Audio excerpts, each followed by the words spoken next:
Okay तो good evening. हाँ जी good evening सभी को। और अब शुरू करते हैं कल वाला जो पोर्शन बच गया था, उस पोर्शन में आगे बढ़ते हैं। ठीक है, the rise of nationalism, the rise of nationalism, the rise of nationalism in Europe, इसमें आगे बढ़ते हैं। ठीक है, ये जो पोर्शन जिसके बारे में हमने डिस्कशन कर लिया था, फ्रांस की बारे में था और जो है ठीक है फ्रांस के बारे में था, और आपको मैंने बताया था कि भाई ये इंग्लैंड के बारे में था, किस तरह से फ्रांस के लोगों ने फाइनली 1848 में बुरबोन डायनेस्टी रूलर्स को हटा दिया और उसके बाद में फ्रांस को एक रिपब्लिक स्टेट में कन्वर्ट किया। स्टेट जनरल कन्वर्ट होकर नेशनल असेंबली बनी और नेशनल असेंबली के थ्रू धीरे धीरे फ्रांस एक रिपब्लिक स्टेज में आया। एक बार उस समय बहुत सारे लोगों ने साथ दिया, बहुत सारे थिंकर्स, बहुत सारे लीडर्स, सब लोगों ने मिलजुल कर ये काम किया।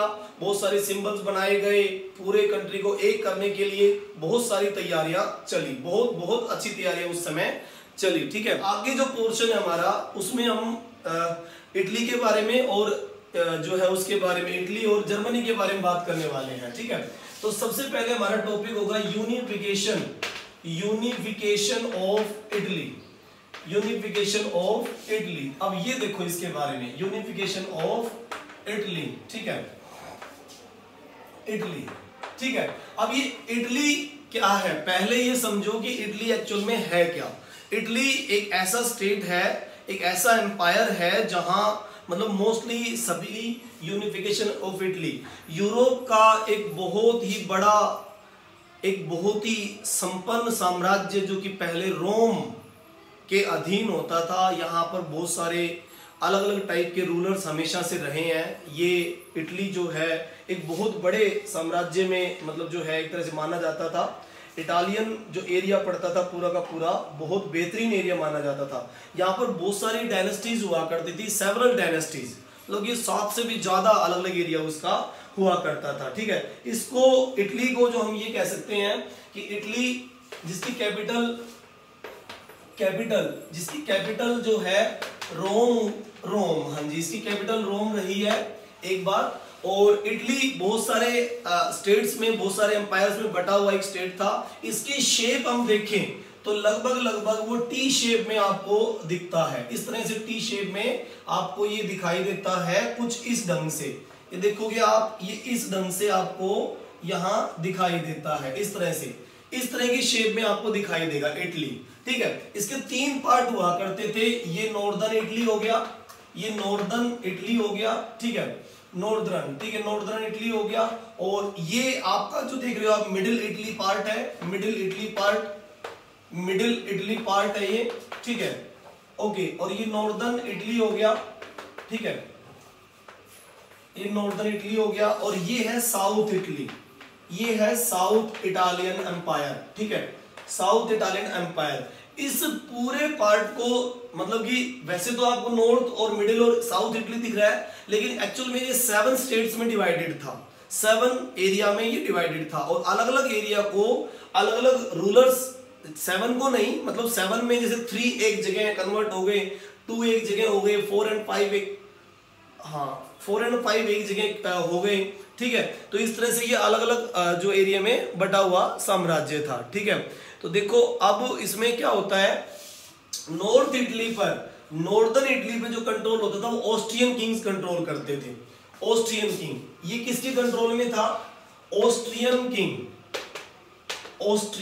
किंग इसे कंट्रोल किया करते थे। और मिडिल इटली पर जो पोप का साम्राज्य था, पोप के कंट्रोल में थे, पोप कंट्रोल। अब ये पोप कौन है, जैसे मैंने आपको बताया होगा कि यूरोप में जो कैथोलिक चर्च होते थे, कैथोलिक चर्च मतलब कि एक चर्च में जो एक एक्सट्रीम हुई है, कैथोलिक जिसको बोलते हैं, एक प्रोटेस्टेंट हुई है, तो कैथोलिक के जो हेड प्रीस्ट होते थे उसको पोप कहा जाता था। तो इस पे कंट्रोल मिडिल इटली पर पोप किया करते थे। और साउथ पे स्पेन के बुरबोन डायनेस्टी रूलर हुआ करते थे, स्पेन के बुरबोन। ठीक है, बोरबोन जो डायनेस्टी थी, डायनेस्टीज जो हुआ करती है, और लेकिन वो स्पेन की डायनेस्टीज। ठीक है, मतलब कि बुरबोन तो वैसे, हाँ नो नो नो नो, दोनों अलग अलग होते हैं बेटा। कैथोलिक अलग है, एंशियंट जो है क्रिश्चियनिटी को जो फॉलो करते हैं वो कैथोलिक है, और जो मॉडर्न वे में आजकल के जो न्यू क्रिश्चियन बने हैं वो सारे के सारे प्रोटेस्टेंट हैं। तो वो थोड़ी सी अलग अलग हैं, उनके आइडियाज थोड़े से मैच नहीं करते। जैसे हमारे हिंदुओं में आप देखोगे कि अलग अलग आइडियाज के लोग होते हैं, कुछ एंशियंट कल्चर में बिलीव करते हैं, वैदिक एज में ज्यादा, जैसे आर्य समाज ही आपने देखा होगा, आर्य समाज के लोग वो हैं, कुछ अलग हैं, इस तरह से ये हर समाज में होता है, ठीक है। तो देखिए यहाँ पर बुरबोन डायनेस्टी साउथ में रूल करती है। ये पूरा साम्राज्य एक ऐसा साम्राज्य होता था जहां पर अगर ट्रेडर को ट्रेड करने के लिए निकलना पड़े तो उसे कम से कम 11 कस्टम ड्यूटी से उसको गुजरना होगा, मिनिमम 11 कस्टम ड्यूटीज, ठीक है। कितनी कस्टम ड्यूटी? 11 कस्टम ड्यूटीज, मतलब कि अलग अलग एरिया से निकलने के लिए उसे अलग अलग जगह पर जो कस्टम ड्यूटी, जैसे पोर्ट इंपोर्ट जो होता है ना, एक्सपोर्ट इंपोर्ट होता है बंदरगाहों पर, जैसे पोर्ट एरिया जो होता है, जैसे जहां पर हमारे इंडिया में बॉम्बे यानी कि मुंबई हमारा पोर्ट एरिया है, उसके अलावा विशाखापट्टनम में लैंडलॉक पोर्ट है, हमारा सबसे सेफेस्ट पोर्ट माना जाता है, पाराद्वीप उड़ीसा का हो गया। ऐसे ही कि जब पोर्ट एरिया में जो है क्या बोलते हैं उसको टैक्स देना पड़ता है, तो वो बहुत ज्यादा हो जाता था यहाँ पे। मतलब कि इटली की आप देखोगे ध्यान से तो इटली पूरा मेडिटेरियन के साथ लगा हुआ एरिया है, पूरा यूरोप में मेडिटेरियन जो सी है उसके साथ लगा हुआ एरिया है। तो अलग अलग जगह पर पोर्ट एरिया पे अलग अलग लोगों को अलग अलग साम्राज्य के किंग्स को कस्टम यानी कि टैक्स पे करना था, मतलब कि टैक्स पे करना होता था। टैक्स की बात कर रहा हूं मैं, टैक्स ऑन फॉरेन ट्रेड्स, ठीक है, फॉरेन ट्रेड्स, ठीक है, फॉरेन ट्रेड्स पर उनको टैक्स देना पड़ता था। तो ये व्यापारियों को बड़ी समस्याएं होती थी। अच्छा, आपको एक चीज याद रखनी चाहिए, यूरोप में जितना भी नेशनलिज्म हुआ और जितना भी नया चेंजिंग आ रहा था वो ज्यादातर ट्रेडर और मर्चेंट की वजह से ही था। एलिट ग्रुप हुआ करते थे पहले यूरोप में, मतलब कि जो रिच और बड़े शान और शौकत वाले लोग होते थे वो उनको एलिट ग्रुप कहते थे।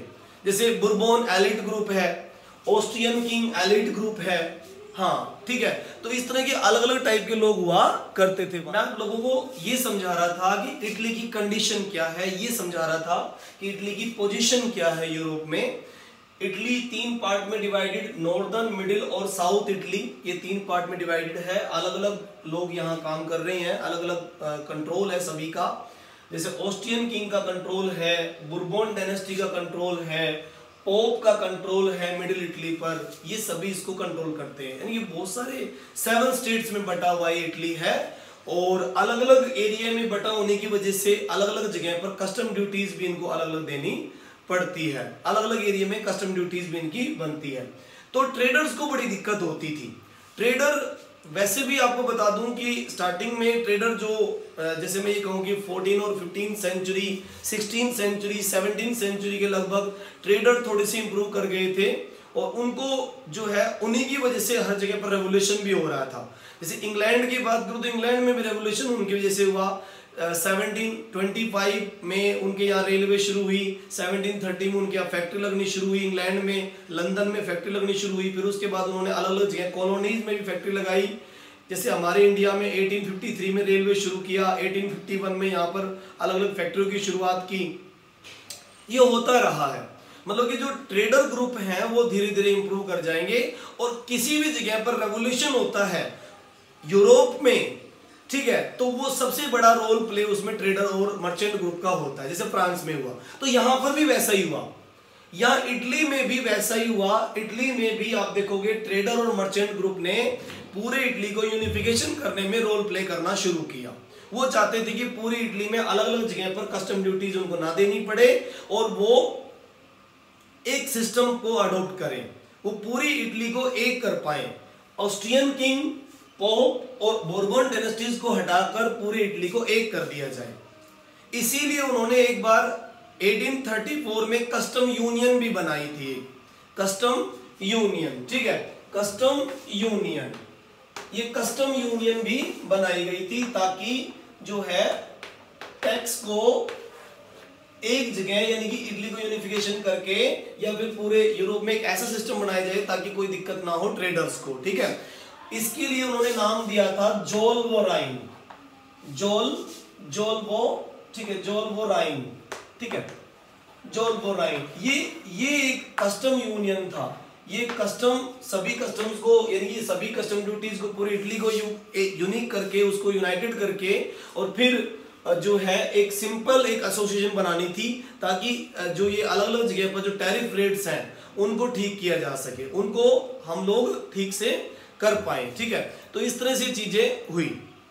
दूसरी बात, ये कस्टम यूनियंस जो एक करके पूरी इटली को फायदा देने वाले थे। ठीक है, अब होता क्या है, ये लोग जो हैं ऑस्ट्रियन किंग और जो पोप है, जो बुर्बन डायनेस्टी के लोग हैं, इसको आसानी से पॉसिबल होने नहीं देंगे।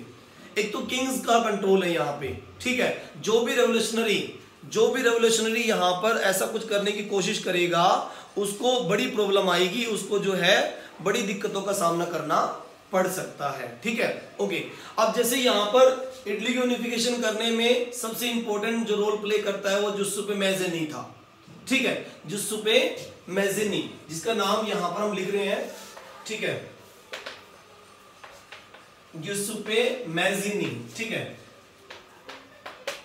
मैज़ेनी ये था जुस्सुपे मैज़ेनी। जुस्सुपे मैज़ेनी का नाम आता है जहां बहुत ही इंपॉर्टेंट रोल प्ले करता है ये। इसका जन्म जो है जनेवा में हुआ था, स्विट्जरलैंड के नजदीकी जगह पड़ती है जिनेवा। ठीक है, 1807 में इसका जो बर्थ हुआ था जिनेवा में। ठीक है, जिनेवा में इसका बर्थ हुआ था। ओके, जुस्सुपे मैज़ेनी का। और इसने इटली के यूनिफिकेशन में बहुत बड़ा रोल प्ले किया, बहुत बड़ा रोल प्ले किया। लोगों को एक किया, सीक्रेट ग्रुप बनाए ताकि लोगों को इटली के यूनिफिकेशन के लिए मोटिवेट किया जा सके, प्रोत्साहित किया जा सके। बहुत बहुत इंपॉर्टेंट रोल प्ले था इसका इटली में। ठीक है, देखिए अब क्या होता है कि 1830 में, बेटा आवाज आ रही है सभी तक, वही सारे ना लोगों तक बेटा? ठीक है, ओके। 1830 में, अब देखो 1830 में इसकी एज कितनी हो गई है, देखो लगभग 23 की एज हो गई है इसकी, 23 की एज का हो गया 1830 में। तो इसने एक वहां इटली में एक ग्रुप को, एक सोसाइटी को ज्वाइन किया इसने। इटली को यूनिफिकेशन करने के लिए देखो कितनी कोशिश करेगा ये बहुत ही ग्रेट पर्सन है। मैं तो ये कहता हूँ इटली को यूनिफाइड कराने में इसका बहुत बड़ा रोल है। ठीक है, 1830 में एक कार्बोनेरी सोसाइटी को ज्वाइन करता है, कार्बोनेरी सोसाइटी। ठीक है, इसको ये ज्वाइन करता है, कार्बोनेरी सोसाइटी को ज्वाइन करता है। और ठीक है, इसको ज्वाइन करता है और 1831 में इस सोसाइटी को ज्वाइन करने के बाद एक लिगुरिया रेवोल्यूशन में ये पार्ट प्ले करता है। लिगुरिया एक जगह का नाम है, जैसे हमारे यहाँ पर मान लीजिए ये कहीं अमृतसर है या फिर जो भी जैसे बॉम्बे है ऐसे, तो एक वहां एक जगह है लिगुरिया रेवोल्यूशन में इसने पार्ट किया। लिगुरिया रेवोल्यूशन में इसने पार्ट किया। ठीक है, इसने लिगुरिया रेवोल्यूशन में पार्ट किया। और जब लिगुरिया रेवोल्यूशन में इसने पार्ट किया तो आपको पता ही होगा कि ऐसे कोई भी आदमी सहन नहीं किए जाएंगे इटली में, नॉर्थ इटली में, जो कि इस तरह की कोई प्रॉब्लम क्रिएट करते हो कि इटली के लोगों को भड़काएं और किंगशिप को हटाने की कोशिश करें, या फिर ये कहें कि भाई इटली को एक नए मोड में लेके आने की कोशिश करें। मतलब कंजर्वेटिव को हटाने की बात हो रही थी यहाँ पे। कंजर्वेटिव जो कि किंगशिप होते हैं उनको हटाने के बाद एक रेवोल्यूशन में ज्वाइन करके लोगों को मोटिवेट करने की बात हो रही थी, जो कि यहाँ के ना तो ऑस्ट्रियन किंग को पसंद है ये चीजें, और ना ही पोप को पसंद है, और ना ही जो है बुर्बन डायनेस्टी के रूलर को पसंद है। तो जब उसने लिगुरिया रेवोल्यूशन किया तो उसे एग्जाइल पर भेज दिया गया। तो उसे एक मिनट तो उसे एग्जाइल पर भेज दिया गया। ठीक है, तो उसे एग्जाइल पर भेज दिया गया। तो उसके बाद क्या होता है, एग्जाइल में जाने के बाद मतलब कि देश निकाला दे दिया गया उसको, मतलब कि एक ऐसी कंडीशन बना दी कि वो कंट्री में नहीं रह सकता, वो कंट्री में रह ही नहीं पाएगा, इस तरह से उसको देश निकाला दे दिया गया। ओके, ये चीजें हुई। फिर भी वो जो है इस चीज के लिए बिल्कुल भी रेडी नहीं था उसने, बल्कि मैं ये कहूँ कि अलग अलग जगह जाकर उसने अलग अलग जगह पर ग्रुप बनाए। ठीक है, अलग अलग जगह पर उसने जाकर ग्रुप बता रहा था कि जुस्सुपे मैज़ेनी वो पर्सन था जिसने 1807 में जन्म लिया, और उसके बाद 23 ईयर के बाद वो 1830 में एक कार्बोनेरी सोसाइटी में उसमें ज्वाइन होता है। कार्बोनरी सोसाइटी में ज्वाइन होता है और 1831 में लिगुरिया रेवोल्यूशन करता है इटली में, लेकिन उसे वहां के किंग ने अलाउड नहीं किया और उसे कंट्री से निकाल दिया एग्जाइल पर, उसे एग्जाइल पर भेज दिया गया। ठीक है, ठीक है, एग्जाइल पर उसे भेज दिया गया, मतलब कि देश निकाला दे दिया गया, उसे देश निकाला दिया गया और फिर उसे कंट्री से बाहर भगा दिया गया इटली से। ठीक है, फिर उसके बाद उसने एग्जाइल पे जाने के बाद, जुस्सेप्पे मैज़नी ने एग्जाइल पे जाने के बाद बहुत सारे सीक्रेट ग्रुप बनाए, बहुत सारे सीक्रेट ग्रुप बनाए उसने। ठीक है, जैसे कि मैं एक की बात कर रहा हूं यहाँ पे, यंग इटली एक बनाया, यंग इटली ग्रुप। ठीक है, यंग इटली ग्रुप बनाया और एक ग्रुप बनाया उसने यंग यूरोप, एक बनाया यंग यूरोप। ठीक है, एक ये बनाया, दो बनाए। और यंग इटली जो है मार्सिलेज में बना था और यंग यूरोप जो है वो बर्न में बना था, जो दो जगह है वहां की, स्विट्जरलैंड के नजदीक पड़ती है ये। ठीक है, इसमें उसने बहुत सारे लोगों को ज्वाइन कराया।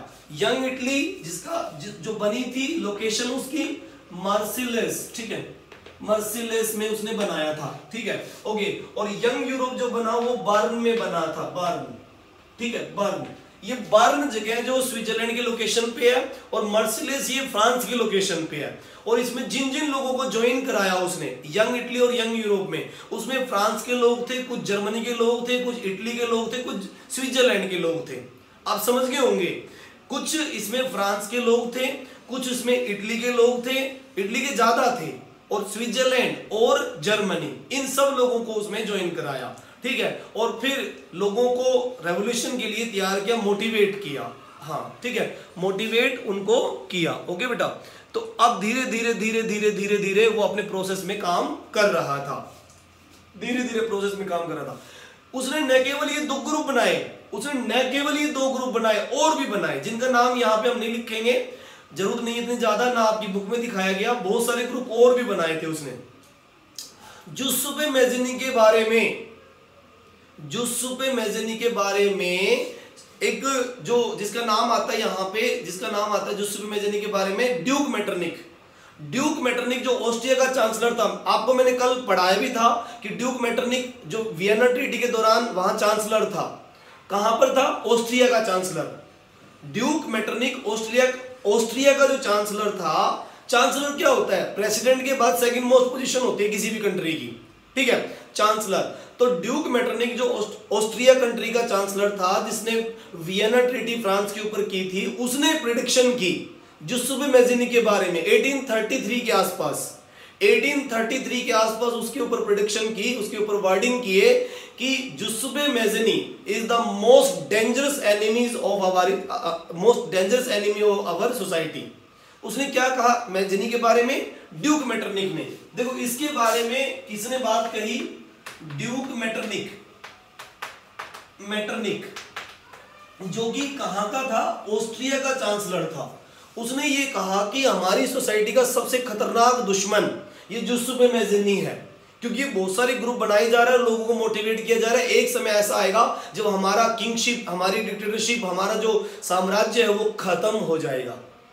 इसको निकालो, इसको इधर से निकालो, इसको किसी तरह से इसको कंट्रोल करो। बार बार वो यही बात कहता था, ठीक है। ड्यूक मेटरनिक ने ही फ्रांस के बारे में वो आइडियाज दिए थे, आपको याद होगा। उसने प्रेडिक्शन भी की थी, उसने आर्गुमेंट किए थे, when France sneeze all Europe got cold, कि जब फ्रांस छींकता है तो पूरे यूरोप को जुकाम हो जाता है। ऑस्ट्रिया का चांसलर था वो, और उसी ने जुस्सेप्पे मैज़नी के बारे में ये बात बोल दी थी कि ये सबसे खतरनाक दुश्मन है। Giuseppe Mazzini is most dangerous enemy of our society, क्योंकि इसके काम कुछ ऐसे थे जिससे वहां के किंग को इस चीज से डर लगने लगा कि इसको कंट्रोल कैसे किया जाए, इसको कंट्रोल कैसे किया जाए। ठीक है बेटा, आप लोगों तक आवाज आ रही है? इतनी सी बात समझ में आ गई? क्या ये बात समझ में आ गई आप? ओके ओके, सॉरी थोड़ा टाइम बीच में, हाँ ज्यादा। लिगुरिया एक लोकेशन है बेटा, ये लोकेशन है किसके अंदर? इटली के अंदर। तो इटली में पहली बार इसने कार्बोनरी सोसाइटी में ज्वाइन होकर ये रेवोल्यूशन किया था, जिसकी वजह से इसको देश से भगा दिया गया था। मतलब कि वहां के लोग जो ऑस्ट्रियन किंग थे उन्होंने भगा दिया इसको कि निकालो इसको यहां से। हाँ ओके ओके बेटा, ओके अभिषेक, ठीक है ठीक है। तो ये चीजें समझ आ गई हमें। अब आगे बढ़ते हैं कि क्या होता है इटली में, ठीक है। इतनी सी बात थी, जो कि हमें इमेज बन जानी चाहिए कि इटली कैसा दिखता है और उसके अलग अलग एरिया में किस किस का रूलर है। इसका मतलब वहां के कंट्रीमैन को, जुस्सेपे मैज़िनी को या अदर लोगों को किन किन से लड़ना पड़ेगा, किन किन लोगों को बाहर निकालने की तैयारी उनको करनी पड़ेगी। आप समझ गए होंगे किन किन लोगों को निकालना पड़ेगा।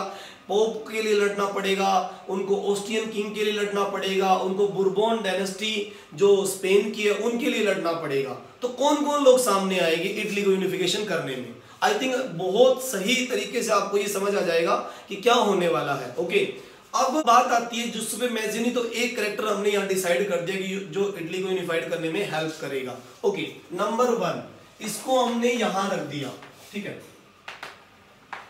जुस्सेपे मैज़िनी, ठीक है, मैज़िनी। ये तो एक आ गया हमारा जो एक मेन रोल प्ले करता है, ठीक है। ओके, दूसरा जो कैंडिडेट हमारे यहां पर आएगा जिसका बहुत इंपॉर्टेंट रोल रहा वो है जुस्सेपे गैरिबाल्डी, ठीक है, जुस्सेपे गैरिबाल्डी। ये देखिए गैरिबाल्डी, अब ये भी बहुत इंपॉर्टेंट रोल प्ले करेगा जुस्सेपे गैरिबाल्डी।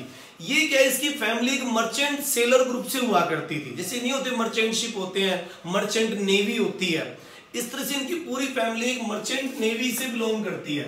मर्चेंट थे, ठीक है, मर्चेंट नेवी फैमिली से रहे हैं ये, ठीक है। ओके, एक बात। दूसरा, ये जुस्सेपे गैरिबाल्डी जो है, ये जो जुस्सेपे मैज़िनी ने जो ग्रुप बनाया था जिसका नाम था यंग इटली, उसमें ज्वाइन होता है ये 1833 में। इसने ज्वाइन किया, join young Italy, young Italy group, young Italy group, ये ज्वाइन किया उसने, ठीक है, यंग इटली ग्रुप को ज्वाइन किया। ओके, कब ज्वाइन किया? 1833 में, 1833 में उसने ज्वाइन किया इसको। हाँ, ओके ओके बेटा, ओके ओके ओके भाई, अभी नेटवर्क इशू बेटा, अब इसमें क्या ही तो करें यार, मैं तो सारी कोशिशें कर चुका हूँ अपनी तरफ से, तो मैं पूरे एफर्ट लगा चुका हूँ। अब ये कभी कभी होता ही है, अपने आप भी इंप्रूव कर जाता है ये।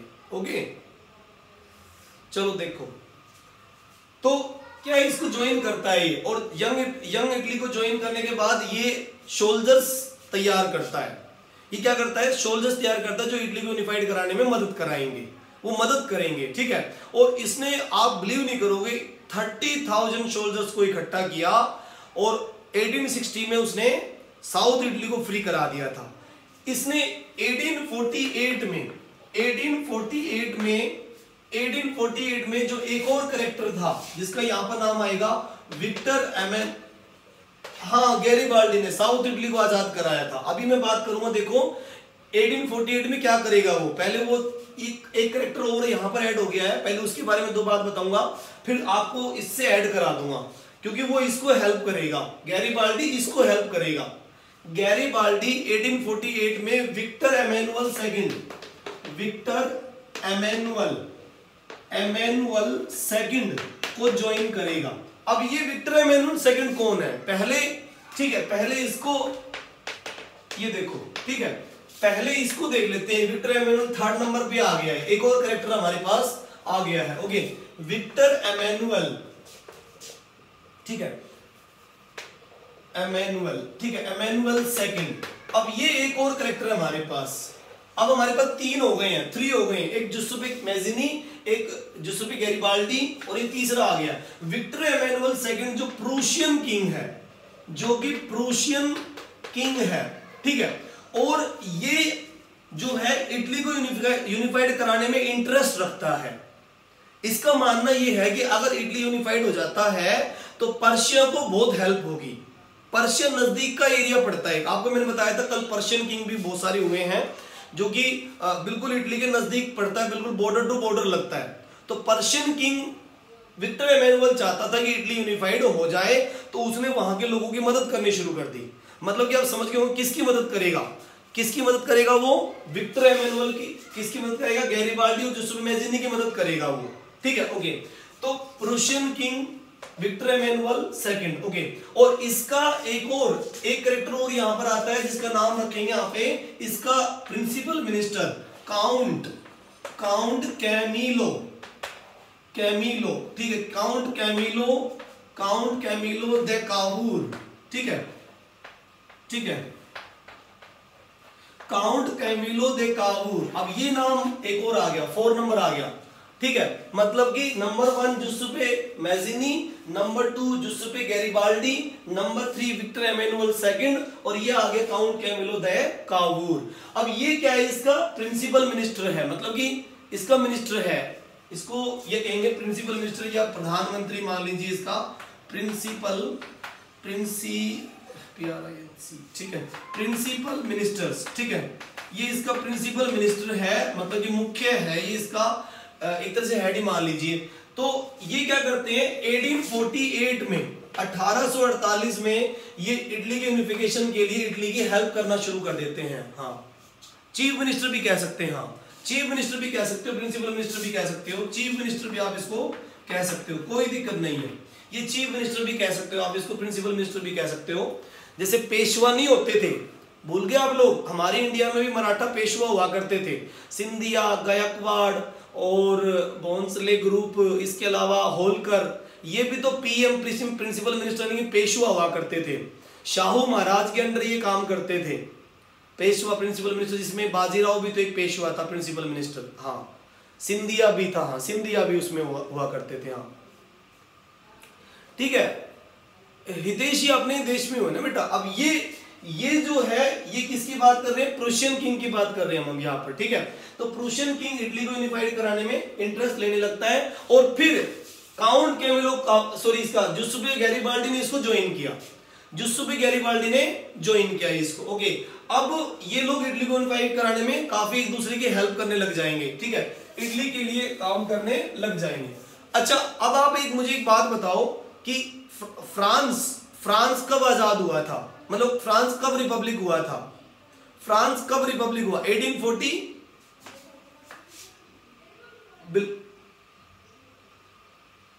दोबारा हुआ।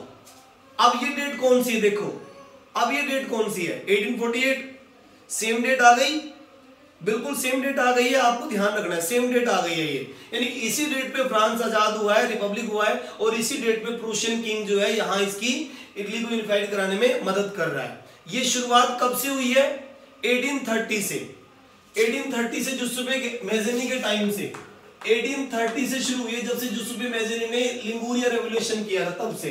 यानी कि इटली का यूनिफिकेशन अगर हम करें तो उसकी एग्जैक्ट जो लोकेशन होगी हमारी वो 1830 से शुरू हो चुकी है, 1830 से लेकर ये 1871 तक का ईयर होगा, यानी कि 1830 से 1871 तक हम लोग इसके बारे में प्रोसेस पढ़ते चले जाएंगे भी कैसे क्या हुआ। अब इस चीज को एक बार फिर रिपीट कर देता हूं, कभी कंफ्यूज नहीं हो जाना आप लोग। 1830 में सबसे पहले इटली यूनिफाइड कराने के लिए जुसेपे मैज़िनी ने काम किया, लिगुरिया रेवोल्यूशन की बाहर निकाल दिया गया, फिर उसने यंग इटली, यंग यूरोप बनाया, और उसके बाद में बहुत सारे अलग ग्रुप बनाए। उसी यंग इटली में ज्वाइन करता है गैरिबाल्डी, ज्वाइन करता है गैरिबाल्डी जो मर्चेंट नेवी का एक फैमिली से था, और उसने यंग इटली को ज्वाइन किया था। यंग इटली के बारे में मैंने कहा था, मर्सिले में बनाया ये ग्रुप, कौन सी जगह पर, मर्सिलेस में, ठीक है, मर्सिलेस में, ठीक है, मर्सिलेस में बनाए, और मर्सिलेस में बनाए, और ये इसमें ज्वाइन कर जाता है। जब ये ज्वाइन करता है तो सोल्जर्स इकट्ठे करेगा, इसका मेन काम क्या था कि ये लोगों को मोटिवेट करके सोल्जर्स इकट्ठे करता है, सोल्जर्स, ठीक है, सोल्जर्स इकट्ठे करे। जुसेपे मैज़िनी के ग्रुप में ये ज्वाइन था, तो वो तो करेगा इसको हेल्प, भाई वो ये उसके ग्रुप में ज्वाइन है। रेड शर्ट कहते थे, बिल्कुल सही बात है, उन सोल्जर्स को रेड शर्ट कहा जाता है जिन्होंने 1860 में अटैक किया था। ओके, अब देखिए उनको रेड शर्ट कहा जाएगा, रेड शर्ट सोल्जर्स, बिल्कुल ठीक है। ये देखो अब थोड़ा और समझो, अब क्या किया कि अब तीनों की बारी आएगी वन बाय वन, इनको फ्री कराने की तैयारी कैसे होगी। Number 1 north Italy, number 1 north Italy, ठीक है, नॉर्थ इटली। नंबर 2 आएगा साउथ इटली, ठीक है, साउथ इटली, ओके, और नंबर 3 होगा फिर मिडिल इटली, यानी कि मिडिल पार्ट। और मेरे ख्याल से उस मैप में इटली का मैप बना के मैंने आपको बता दिया था कि कौन कौन से एरिया में कौन कौन लोग हैं। मतलब कि नॉर्थ में तो ऑस्ट्रियन एम्पायर है, और साउथ में बुर्बोन डायनेस्टी है, और मिडिल वाले में पोप हैं। तो अब टारगेट सेट हो गया कि किसको कैसे किया जाए।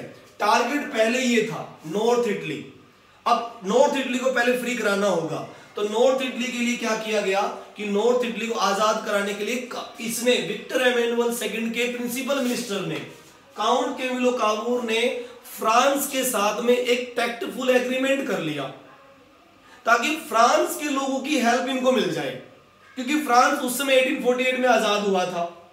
एक टैक्टफुल ट्रीटी के तहत, जिसको सार्डिनिया पिंडमोंट एग्रीमेंट कहते हैं, आपने पढ़ा होगा, अगर लेसन पहले पढ़ लिया तो आपको याद होगा कि सार्डिनिया पिंडमोंट की एग्रीमेंट हुआ था फ्रांस के साथ, और फ्रांस के साथ उस एग्रीमेंट की वजह से फ्रांस की उनको मदद मिल गई थी, और फ्रांस हेल्प करेगा क्योंकि वो खुद रिपब्लिक हो गया है, उसने खुद के पूरे कंट्री को यूनिफाइड कर लिया है।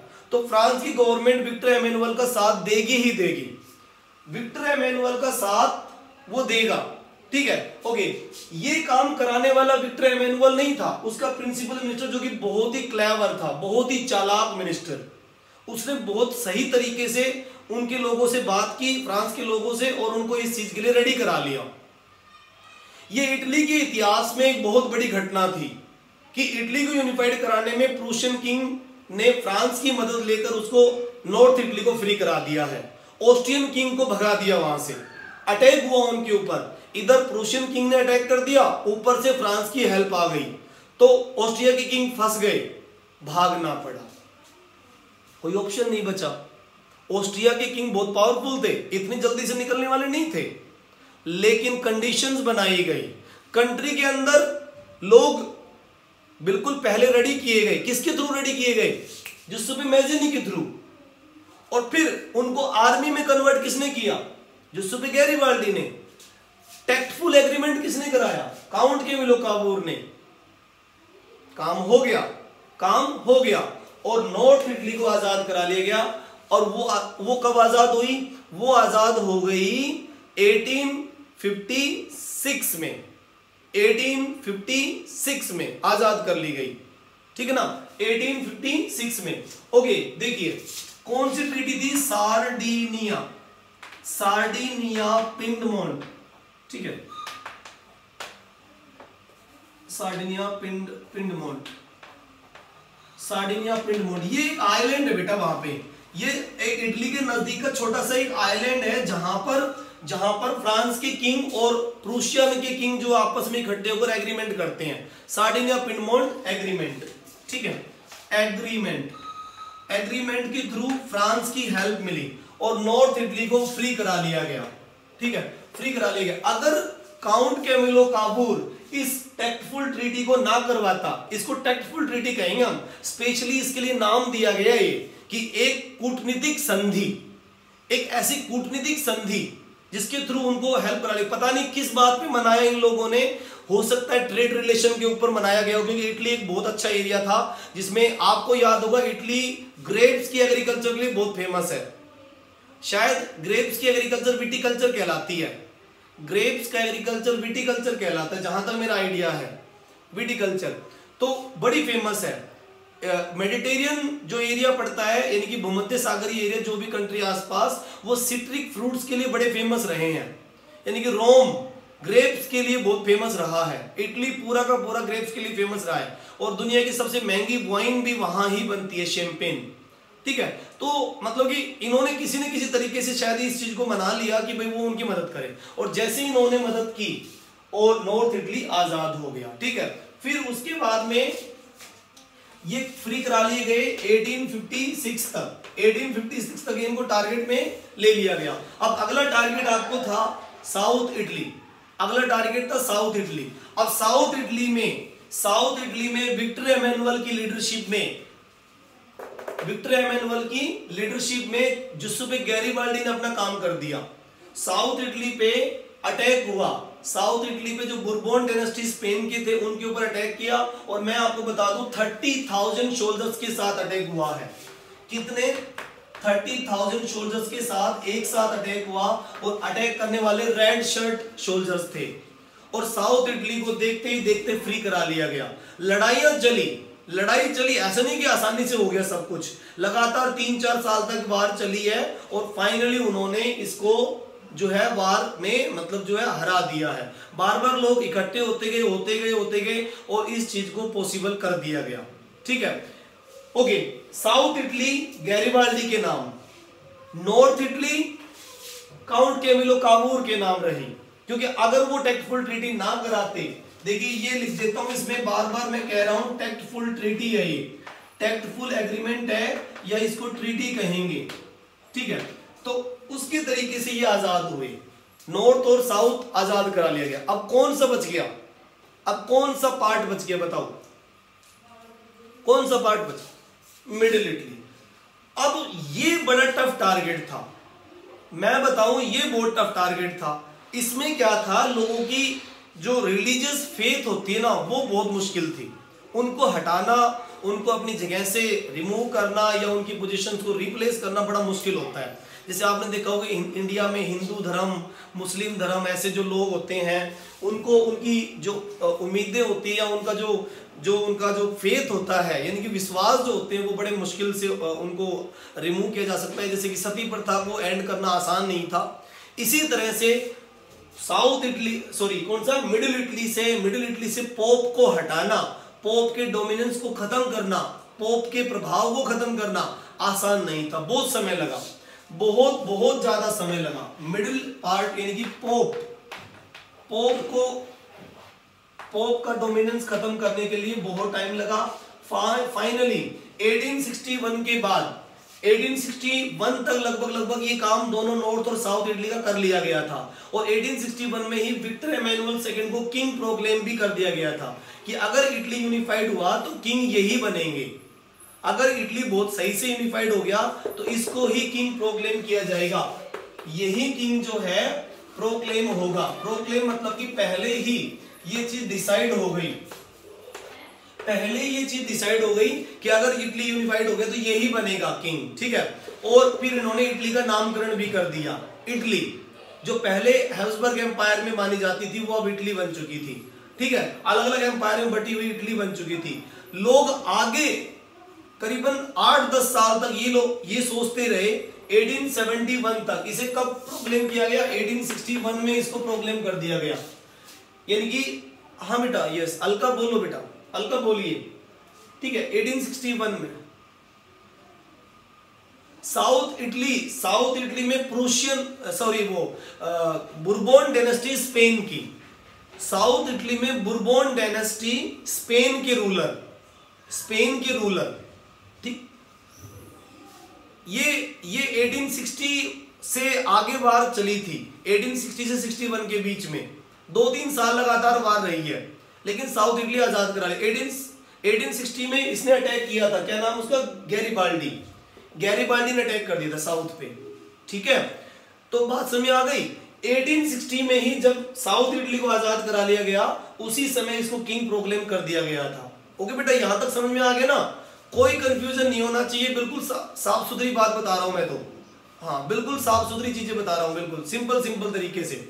ओके, फिर उसके बाद में 1861 से आगे 10 साल और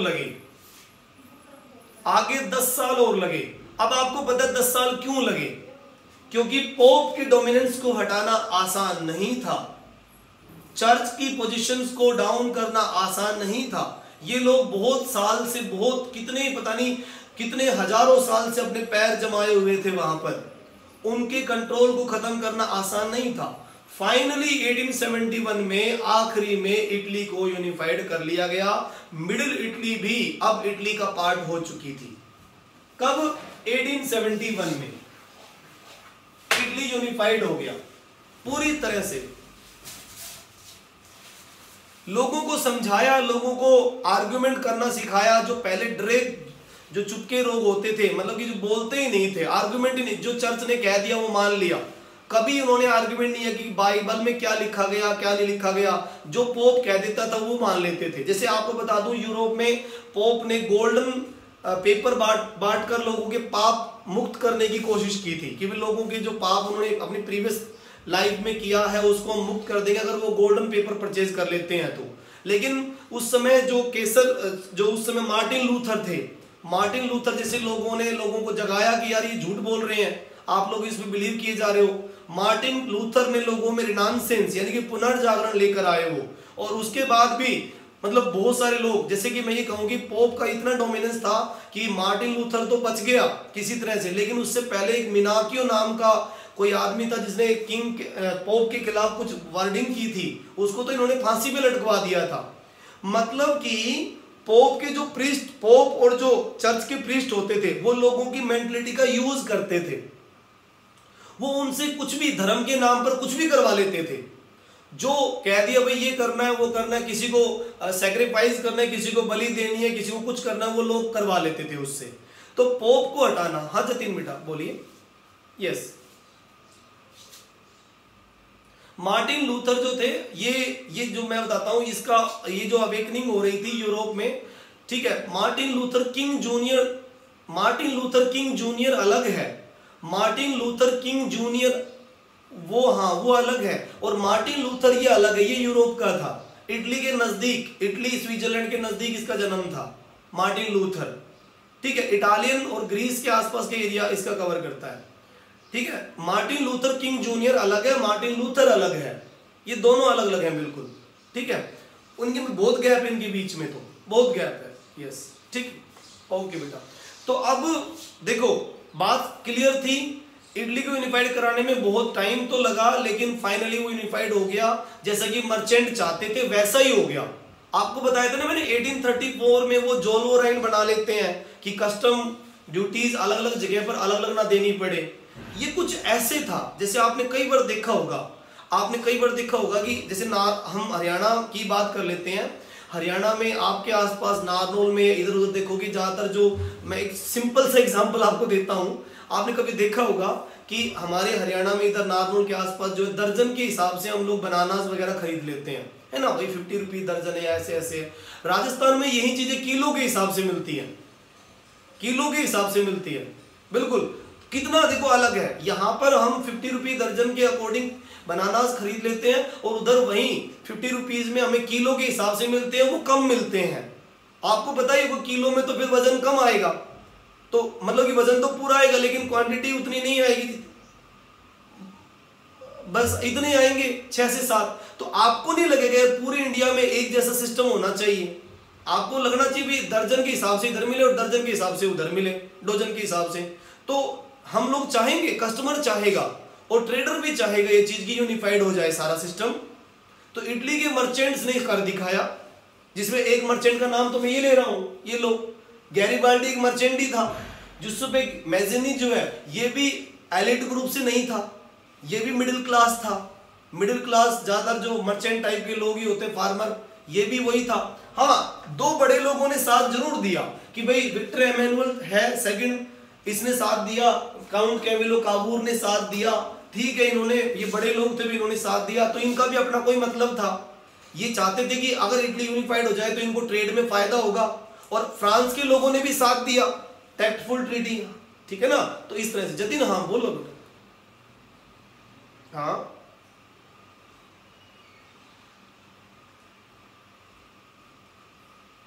भाई देखो, वो तो प्रिंसिपल मिनिस्टर है, मिनिस्टर किंग के सामने क्या बोलेगा, ये तो सिंपल सी बात है। मिनिस्टर तो क्यों बोलेंगे, चलो ठीक है भाई, कम से कम प्रिंसिपल मिनिस्टर तो है वो, ठीक है ना, ऐसे है ये। ओके, तो इतना समझ में आ गया। इटली यूनिफिकेशन बहुत आसान है, अगर किसी बच्चे को लगता है कि भाई ये समझ नहीं आया हमें तो फिर से बता दो, तो मैं बता दूंगा, कोई दिक्कत नहीं है मुझे। आप लोगों को समझ आना चाहिए भाई कैसे करेंगे इसको, कैसे लिखेंगे, जुसेप्पे मैज़िनी का क्या रोल रहेगा, विक्टर एमेनुअल कौन है, ये सब आपको पता होना चाहिए। कंफ्यूजिंग नहीं होना चाहिए बिल्कुल भी, हमें क्लियर कट होनी चाहिए बात सारी। क्लियर बेटा? यस। तो हाँ ठीक है, तो इस तरह से हमने यूनिफिकेशन किया। और अब हम एक चीज और अब समझेंगे जर्मनी के बारे में, ठीक है। तो आज ये कंप्लीट हुआ हमारा इटली यूनिफिकेशन, ठीक है। अब आगे हमारा जो पोर्शन रहेगा वो जर्मनी का रहेगा। ओके, यस, शुरू करते हैं। अब जर्मनी का यूनिफिकेशन शुरू करते हैं। ओके, और जर्मनी की यूनिफिकेशन में हम जो है नेशनलिज्म इन यूरोप का जो पार्ट है ये, जैसे कि हमने फ्रांस के बारे में डिस्कशन कर लिया प्रीवियस वीडियो में, और हमने जो है इटली की यूनिफिकेशन भी हमने उसमें कंप्लीट कर लिया। और उसके अलावा हमने इटली के यूनिफिकेशन, जर्मनी के बारे में बात कर रहे हैं, इटली की यूनिफिकेशन कंप्लीट हो चुका है। ओके, आज अब ये हम करेंगे German unification. German unification, unification का मतलब हुआ एकीकरण। जर्मन यूनिफिकेशन मतलब कि जर्मनी का एकीकरण हुआ, ठीक है। हाँ ठीक है, जर्मनी का एकीकरण हुआ। ठीक, अब ये एकीकरण कैसे होता है, कैसे पॉसिबल हो पाया, ये चीजें हम डिस्कशन करने वाले हैं। ठीक है, तो बात आती है जर्मनी की। तो जर्मन एम्पायर बहुत बड़ा एम्पायर था। यहाँ पर सभी लोगों ने जर्मनी के अंदर रेवोल्यूशन की शुरुआत की है। जर्मन में वहां के आर्टिसंस, बिजनेसमैन, ठीक है, बहुत सारे फार्मर्स, ठीक है, मिडिल क्लास, ठीक है, सभी लोगों ने मिलकर जर्मनी को पहले तो यहाँ जो रूलर हुआ करते थे उनसे फ्री कराने की शुरुआत की। अब एक्चुअल में यहाँ पर रूलर कौन हुआ करते थे, इन पर जो रूल करते थे वो जर्मन एम्पायर पर ऑस्ट्रियन किंग हुआ करते थे। जो ऑस्ट्रियन किंग थे वो यहाँ कंट्रोल करते थे। ऑस्ट्रियन किंग यहाँ रूल किया करते थे। ओके, तो Germany empire, Austrian king ruler, Austrian king यहाँ पर रूल करते हैं। ओके, ये यहाँ के रूलर हैं, रूलर्स। ठीक है भाई, इस तरह से। तो यहाँ पर अब जो है यहाँ के लोग, जर्मनी के लोग जो हैं, हाँ हर्षिल, ओके आ जाएगी बेटा, आ जाएगी, एक मिनट रुको। ठीक है, ओके, हम डिस्कशन करेंगे आज, हम इसमें डिस्कशन करेंगे अब जो जर्मन यूनिफिकेशन के बारे में। ठीक है, ओके, वेलकम टू ऑल सभी का। और अब देखिए, artisan, businessman, farmers, middle class जो जर्मनी के लोग थे, उन सब ने मिलकर यहाँ पहले तो एक रेवोल्यूशन किया ऑस्ट्रियन किंग के खिलाफ। इन सब ने मिलकर एक रेवोल्यूशन किया। ठीक है, एक रेवोल्यूशन किया। बेटा म्यूट कर लीजिए अपने आप को, सभी म्यूट करके रखो बेटा, प्लीज म्यूट करके रखो सभी, प्लीज सभी बच्चे म्यूट करके रखे अपने आप को। ठीक है, रेवोल्यूशन किया ताकि जो ऑस्ट्रियन किंग है उनको जो है हटाया जा सके। सब लोगों ने मिलकर एक साथ रेवोल्यूशन किया, सभी लोगों ने एक साथ मिलकर रेवोल्यूशन किया, और उस रेवोल्यूशन का रिजल्ट आया। उस रेवोल्यूशन का रिजल्ट भी रहा, उसका रेवोल्यूशन का रिजल्ट ये रहा कि जर्मन नेशनल असेंबली बनी, जर्मन नेशनल असेंबली बनी, और सब लोगों ने फ्रैंकफर्ट में, ठीक है, जर्मन नेशनल असेंबली, आपको याद होगा जर्मन नेशनल असेंबली, ठीक है, असेंबली, ठीक है, एक मिनट बेटा, जर्मन नेशनल असेंबली बनाई। ये फ्रैंकफर्ट में बनी थी जर्मन नेशनल असेंबली। जैसे आपने फ्रांस के बारे में पढ़ा था, आपने देखा था ना कि लुई 16 के अगेंस्ट उन्होंने क्या बनाया था, नेशनल असेंबली बनाई थी फ्रांस के अंदर। इसी तरह जर्मन के लोगों ने भी ऑस्ट्रियन किंग्स को हटाने के लिए जो प्लानिंग की और जो असेंबली बनाई वो जर्मन नेशनल असेंबली थी। ठीक है, ओके, ये German national assembly Frankfurt parliament में बनी थी। फ्रैंकफर्ट पार्लियामेंट का रूप ले लेती है। ठीक है, ये फ्रैंकफर्ट पार्लियामेंट का रूप ले लेती है।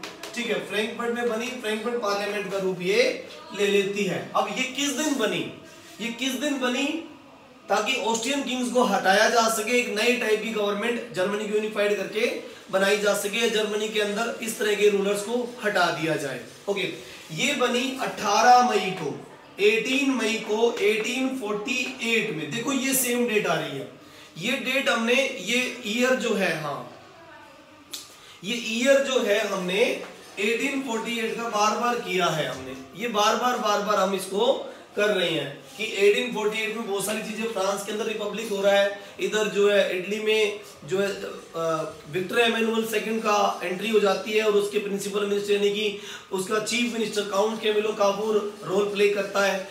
यहाँ पर भी 1848 में 18 मई के दिन फ्रैंकफर्ट में, ठीक है, और मर्सिलेस में ये सब इकट्ठे हुए हैं, और वर्सिलेस में ये इकट्ठे हुए हैं, सॉरी फ्रैंकफर्ट में, ठीक है, और नेशनल असेंबली बना दी गई है। और टोटल जो मेंबर थे 831 रिप्रेजेंटेटिव के साथ में, इसके जो टोटल मेंबर थे, टोटल मेंबर्स, ठीक है, टोटल मेंबर जो इसके थे वो 831 थे, टोटल 831 रिप्रेजेंटेटिव्स, ठीक है, ये थे टोटल। एक बार दोबारा सुनो इसी चीज को, इसी बात को दोबारा मैं दोहराता हूं, आपको समझाता हूं फिर से इस चीज को। जर्मन यूनिफिकेशन होने से पहले जर्मनी के अंदर वहां के artisan, businessman, farmers and middle class and other people सारे के सारे, ठीक है, वो यहाँ पर रेवोल्यूशन करने लगते हैं। ठीक है भाई, तो देखिए इन्होंने फ्रैंकफर्ट पार्लियामेंट बनाई 18 मई को 1848 में सब शुरू हुआ, पार्लियामेंट बनाई गई। और इस पार्लियामेंट की डेट मैंने बताई थी, टोटल मेंबर 831 रिप्रेजेंटेटिव्स थे यहाँ पर ये बनाए गए, ताकि ये लोग जर्मनी के अंदर एक पार्लियामेंट का निर्माण करें और ऑस्ट्रियन किंग्स को हटाएं। इन्होंने इस पार्लियामेंट के लिए एक जो है फेमस किंग उस समय के फ्रेडरिक विल्हेम फोर्थ को ऑफर दिया कि वो पार्लियामेंट में एज एग्जीक्यूटिव काम करने के लिए आ सकते हैं, उनको ऑफर दिया गया। ठीक है, किसको ऑफर दिया गया? ठीक है, मोनार्ची पार्लियामेंट्री गवर्नमेंट। ठीक है, ये गवर्नमेंट थी एक मोनार्ची पार्लियामेंट्री गवर्नमेंट। ठीक है, इस जर्मन न्यू गवर्नमेंट को जो स्टाइल था न्यू गवर्नमेंट, ठीक है, जिसकी तैयारी चल रही थी उसको हम कहते हैं मोनार्ची। ठीक है, मोनार्ची, ठीक है, मोनार्ची पार्लियामेंट्री गवर्नमेंट। ठीक है, पार्लियामेंट्री गवर्नमेंट। ठीक है, इस तरह की ये तैयारियां कर रहे थे, मोनार्ची पार्लियामेंट्री गवर्नमेंट की तैयारियां कर रहे थे। मतलब कि पार्लियामेंट बनेगी, ठीक है, पार्लियामेंट बनेगी और उस पार्लियामेंट के अकॉर्डिंग लोग काम करेंगे। मोनार्च जो है इस पार्लियामेंट के अकॉर्डिंग काम करेंगे। ठीक है, इस तरीके से ये चीजें करने की कोशिश की जा रही थी। इसमें मोनार्च जो है, हाँ ठीक है, इसमें मोनार्च जो है क्या कर रहा था? मोनार्च क्या करता है कि यहाँ पर जो एज ए एग्जीक्यूटिव वर्क करेगा, मतलब कि पार्लियामेंट में रूल बनाए जाएंगे और मोनार्च यहाँ पर एग्जीक्यूटिव के रूप में काम करेगा। तो ऑफर दिया गया जर्मन फ्रैंकफर्ट पार्लियामेंट की तरफ से, ऑफर था किसके लिए? फ्रेडरिक, ठीक है, फ्रेडरिक विल्हेम, ठीक है, विल्हेल्म, ठीक है, विल्हेम फोर्थ के लिए। फ्रेडरिक विल्हेम फोर्थ को German Frankfurt parliament as a क्या करना चाहती थी? ठीक है, एज ए वो इसको जो है बढ़िया ढंग से जो लीडर बनाकर उसको एग्जीक्यूटिव के रूप में रखना चाहती थी। लेकिन ऐसा फ्रेडरिक विल्हेम फोर्थ ने एक्सेप्ट नहीं किया। उसने क्लियर इस चीज के लिए मना किया कि वो इस तरह की गवर्नमेंट का कोई पार्ट नहीं बनना चाहेगा। उसने बिल्कुल इसके लिए मना कर दिया, बिल्कुल मना किया इसने कि भाई मैं इसकी हिस्सेदारी में नहीं करूंगा, और उसने साफ मना कर दिया। अभी जो यहाँ पर जो जर्मन न्यू टाइप की गवर्नमेंट, मोनार्ची पार्लियामेंट्री गवर्नमेंट का जो सजेशन हुआ है वो ओटो वान बिस्मार्क की तरफ से है, जो जिसने इस चीज को सजेशन किया है कि भाई इस तरह की गवर्नमेंट होनी चाहिए। वो यहाँ का सबसे पावरफुल जो चीफ मिनिस्टर, जिसका नाम था ऑटो वान बिस्मार्क, उसने इस चीज को, ठीक है, उसने इस चीज को कहा। ठीक है, क्या नाम था उसका? ओटो वान बिस्मार्क। ठीक है, बिस्मार्क, ये जो था लीडर, जिसने ओटो वान बिस्मार्क ने इसको सजेशन दिया कि भाई इस तरह की गवर्नमेंट होनी चाहिए। ओटो वान बिस्मार्क ये चीफ मिनिस्टर रहा है, ये वहां क्या रहा है? Chief minister. ठीक है, क्या रहा है? Chief minister of Germany. ठीक है, जर्मनी का चीफ मिनिस्टर ये रहा है जर्मनी का। ठीक है, तो ओटो वान बिस्मार्क, ठीक है, ये रहा है। तो इसने काफी मदद की, काफी जो है कोशिश की कि भाई यहाँ पर जर्मन पार्लियामेंट यानी कि फ्रैंकफर्ट पार्लियामेंट मोनार्ची गवर्नमेंट लग जाए और यहाँ एक बहुत अच्छे ढंग से चीजें हों। ठीक है, ऐसा उसने कोशिश की। लेकिन अब यहाँ के जो किंग है, जैसे कि और बहुत सारे लोग हैं, जैसे कि मैं कहूँगी ऑस्ट्रियन किंग है, और इधर जो रशियन किंग है, और जो इधर जो ऑटोमन टर्की की तरफ जो किंग है, वो सब चाहते थे कि भाई जो है ऐसा ना हो और ये चीजें पॉसिबल ना बन पाए। ठीक है, तो ऐसे इसीलिए जो है इस चीज को ठीक करने की कोशिश की गई। ठीक है, ओके,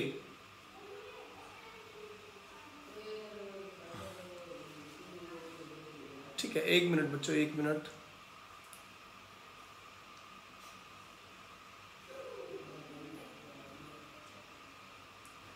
ओके, देखो अब आगे। फिर उसके बाद में फिर उसके बाद में जो है ये पार्लियामेंट बन जाती है 18 मई को 1848 में, और ओटो वान बिस्मार्क की मदद से, ओटो वान बिस्मार्क बिस्मार्क, ठीक है, बिस्मार्क, इसकी मदद से फाइनली, इसकी मदद से जर्मनी का यूनिफिकेशन करने की तैयारियां हो जाती है। जर्मनी का यूनिफिकेशन, ठीक है, की तैयारियां हो जाती है। ओके, और फिर 1848 से लेकर 1871 तक लगातार ये लोग जो है फाइट करते हैं ऑस्ट्रियन किंग से, इंग्लैंड के किंग से, ठीक है, इंग्लैंड और ऑस्ट्रियन किंग से, और रशियन किंग जो आसपास के पोलैंड के एरिया के आसपास थे उनसे वो लोग फाइट करते हैं लगातार। 7 साल तक वार चलती है। तो लड़ाई से फिर जर्मनी को यूनिफाइड किया गया, लड़ाई करके, फाइट करके जो है जर्मनी को एक किया गया। इसको कहते हैं ऑटो वान बिस्मार्क की blood and iron policy, blood and iron policy, ठीक है, ये पॉलिसी अपनाई गई, ब्लड एंड आयरन पॉलिसी अपनाई गई। ओके, इस पॉलिसी के थ्रू फिर जर्मनी को यूनिफाइड करा दिया गया। लेकिन इसमें एक और किंग ने रोल प्ले किया, बहुत बड़ा रोल प्ले किया, वो भी एक प्रूशियन किंग ही थे जिन्होंने जर्मनी की यूनिफिकेशन में ऑटो वान बिस्मार्क की बहुत मदद की।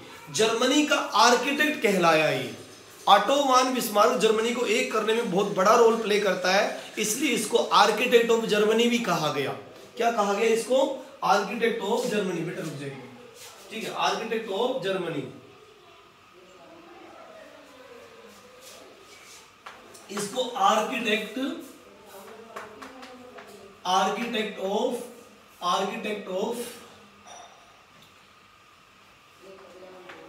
ऑफ जर्मनी कहा गया, ठीक है, इसको आर्किटेक्ट ऑफ जर्मनी भी कहा गया। ओके, यही था जिसने जर्मनी की यूनिफिकेशन में बहुत बड़ा रोल प्ले किया, ठीक है, इस तरह से।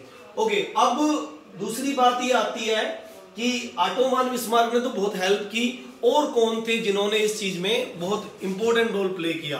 तो वो थे किंग, उसका नाम था king Kaizer William first, Kaizer William first. Kaizer William first ने इसमें बहुत जो हेल्प की, काइजर विलियम फर्स्ट ने इसमें बहुत मदद की, ठीक है। काइजर विलियम फर्स्ट की मदद से फाइनली जर्मनी को जर्मन यूनिफिकेशन 1871 में कर दिया गया, ठीक है, जर्मन यूनिफाइड हो गया, ठीक है, जर्मन क्या हो गया? यूनिफाइड हो गया। यहाँ पे काइजर विलियम फर्स्ट की तरफ से 1871 में जर्मन यूनिफाइड हो गया, जर्मन यूनिफिकेशन हो गया कंप्लीट, और इसको 18 जनवरी के दिन 18 जनवरी को 1871 में इसको किंग प्रोक्लेम कर दिया गया, इसको किंग प्रोक्लेम कर दिया गया 18 जनवरी 1871 को, और इस तरह से जर्मनी यूनिफाइड हो गया। एक बार फिर रिपीट कर देता हूं इसी चीज को मैं, कि जर्मनी की यूनिफिकेशन में आर्टिसन, बिजनेसमैन और फार्मर और मिडिल क्लास जो सबने रोल प्ले किया। पहले इन्होंने ऑस्ट्रियन किंग को निकालने के लिए अपने आप को रेवोल्यूशन में लेके आए, रेवोल्यूशन किया, और एक जर्मन नेशनल असेंबली बनाई, फ्रैंकफर्ट पार्लियामेंट नाम दिया, उसको रूप दिया।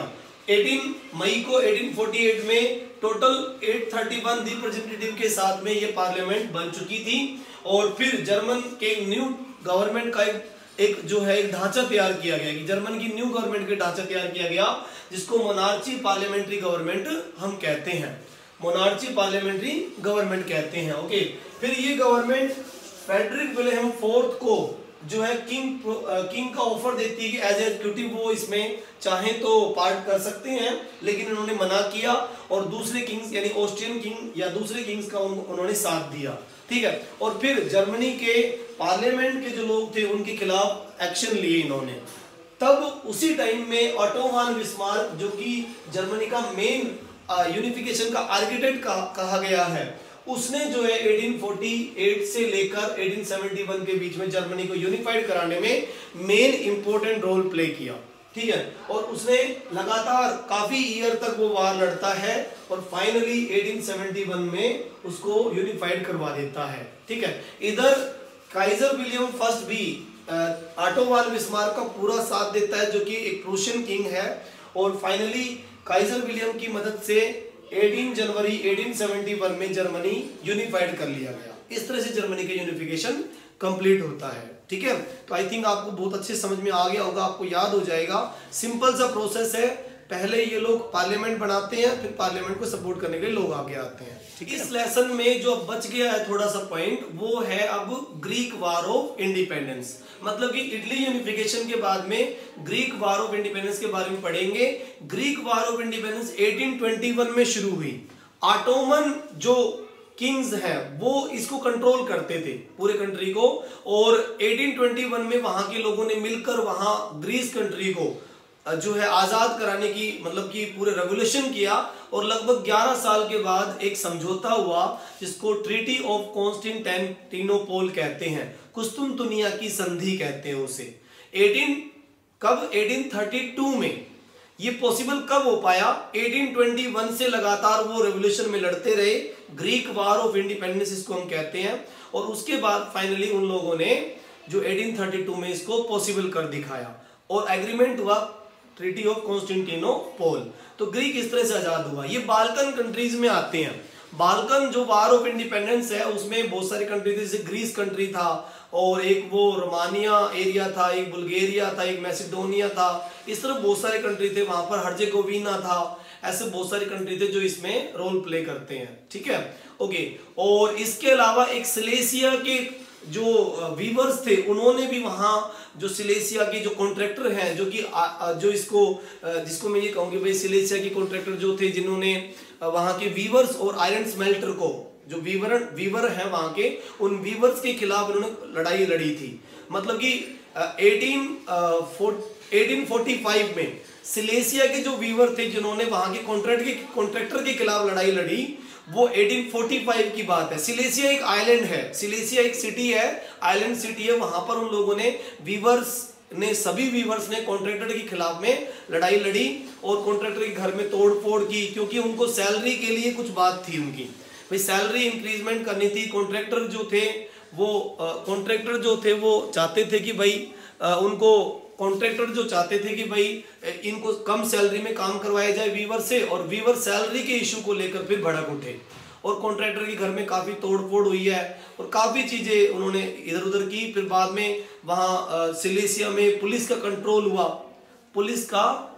हुआ। ठीक है, ओके, पुलिस का कंट्रोल हुआ और पुलिस के कंट्रोल के बाद में फाइनली वहां पर जो है वहां के जो सिलेसिया के जो वीवर्स थे उनको वहां से भगा दिया गया। फिर बाद में कंट्रोल किया गया बड़ी मुश्किल से कंडीशंस को। तो ये सिलेसिया का जो एरिया है, ये कॉन्ट्रैक्टर वहां के जो कॉटन कॉन्ट्रैक्टर थे जिनका एग्रीमेंट वहां के वीवर से होता था, उसके खिलाफ थी। याद रखना ये डेट बहुत इंपॉर्टेंट है, सिलेसिया वीवर रिवोल्ट,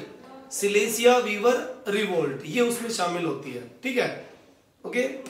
तो इस तरह से ये चीजें कंप्लीट होती है यहाँ पे। और एक वो आपको याद रखनी ग्रीस वार ऑफ इंडिपेंडेंस, ये भी हमें याद रखनी है। तो इस तरह से ये लेसन लगभग कंप्लीट हो जाता है। और भी जैसे लोग थे इसमें कुछ शामिल, जो कि जैसे मैं इंग्लैंड के बारे में बात कर चुका हूं, मैं इटली के बारे में बात कर चुका हूं, जर्मनी के बारे में बात कर चुका हूं, और इसके अलावा जो ये ग्रीस वार ऑफ इंडिपेंडेंस इसके बारे में बात कर चुका हूं।